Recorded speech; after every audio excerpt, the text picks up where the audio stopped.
Wait! Hello again. With the power of YouTube comments and my own extra playtime, we'll be fixing the mistakes I made on this tier list last video. And I think there's a lot of mistakes here to correct. Now, I think most of you know which one I'm correcting first. It seems pretty obvious considering what's in the lowest tier. Let me just get this guy out of the way.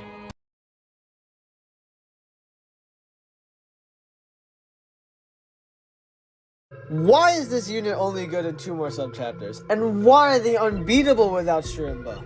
My original ranking for Scherma was not Ragebait, I promise. Seriously, I never got a good usage from Scherma from chapter 1 to 2 more chapter 4 1-star. So I thought I got the ranking pretty well. Turns out, 2 more subchapters is where this guy's best at. You cannot beat Uncooked Business 2 or 3-star without Scherma. This is because a lot of the muffins get defense, like Shielded, Robotic, Soldier, but most importantly are the tanks. Prism tanks have absurdly high health pools on higher stars with their defense. Even Railgun would have trouble killing that. So you need something to pierce through that defense. And Sniper doesn't deal enough damage to be viable here. So Scherma is literally your only option to kill these things.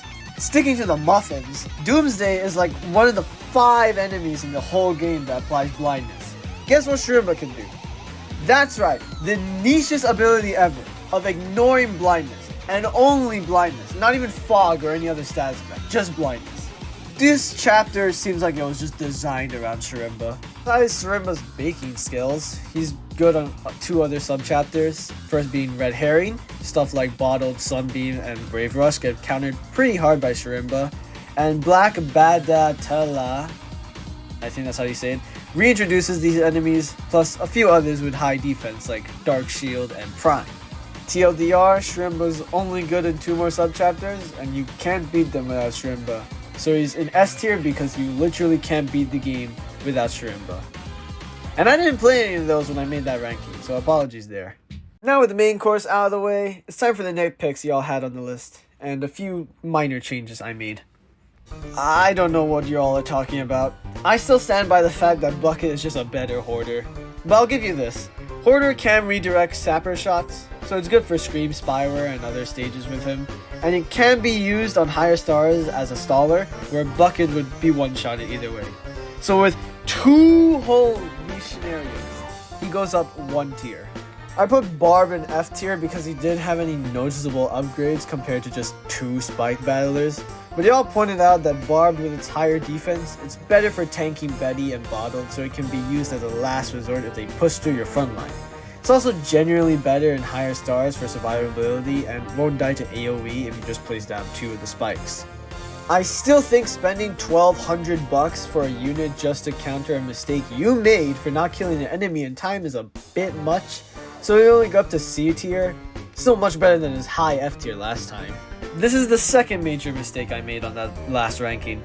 I forgot that you could stack them to basically multiply their healing rates. Sorry, y'all are talking to the #1 mage user. That also applies to Terraria too, finally. Stacking medics are easy and the best way to keeping a tanky unit alive compared to others like Intern or Mage. Specifically with Tarnished Sword apparently, though I don't have him, so I'll just take your guys' word. Though now I know why they're so easily killable, because otherwise the other healers wouldn't be able to compete. Heal orbs having more HP makes it better to prevent backline killers from destroying your medic stack, but healer and medic being the best healers for pure healing alone bumps them all the way to A tier. I pushed Spike down 1 since the competition in A tier was getting too strong. I didn't find any problems with his niche ability. A tier was just too high for him. Sorry, Spiked. Now apparently Goala is the best staller in the game next to Stunner. He's good for 2 more chapter 1 and 2 and their respective 2 more subchapters since he counters all melee units if you have just 1 extra meat shield. And for those doing 6 times magnification challenges, he excels there since enemy HP scales so high that you're required to stun lock. Pushing away the peons is actually not that bad if you need your Scherma or railguns to hit a specific target, plus keeping them from attacking gives your AoE units a field day. If you just keep your front line, you'll eventually kill their tanks and push the enemies right back to their base for your win. But for every other chapter, stuff like Betty, Shank Cut, Warrior, Little Man, Dual Wind Force, etc. Shows off why I still think knockback isn't that good of a trait. I'll give Goala a bit of grace though, he goes up to C tier. I don't even know why I placed him in B tier, I don't even use him at all. You guys mentioned that he's just worse sword, and I said that he's good for angel units, but angel units hard counter him because they have usually a lot of defense, knockback immunity, and speed, so he just fails going against his anti-trait. Yeah, goodbye. No idea why I placed them this high either. I never used them also. The main problem is that I never find a good reason on why to use them instead of using another battler who specializes in dealing with certain enemies on that stage. For example, why would I bring Brew for dealing with Vikings when I could bring Sai, Iota, or Fencer, which are specialized in killing them, plus the other units? I might have enraged a lot of people with that sentence, but luckily I'm not making another follow-up. Now for the binges, as you saw in the background footage of the last video, they performed pretty well, so I thought they were alright. But now I see that stat changes are kind of pathetic. Binge Goala is also going to be dragged down here with them since he can't safely stall anymore. Flashlight's debuff range is what made me put him so high, but now that I see that the effect is only somewhat good for fast attacking range units, everything else is kind of unaffected by him unless you luck out with that 60% accuracy decrease. Now that I know the effect isn't that useful, yeah, a whole backliner just for the effect, yeah, goodbye. Still couldn't find an actual reason to use him over other meat shields. You're also going to F tier. I've never found a good reason to use Trainee over Drafted. Drafted's extra DPS and range for only 100 extra bucks makes him better than Trainee in every way besides money. F tier for being outclassed by his alternative form. Sleepy is not outclassed by Retro. Sleepy acts as Retro for 1 hit, then becomes a standard meat shield.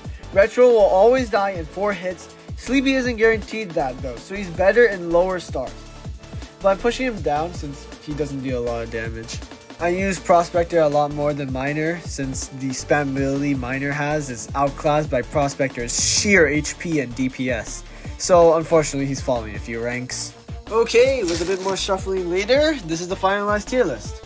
No, I won't be one of those YouTubers that's going to keep refining this for the next 5 videos. Otherwise, you won't be seeing new content for like 5 months. Yes, my upload schedule is about once every month. Horrible, I know.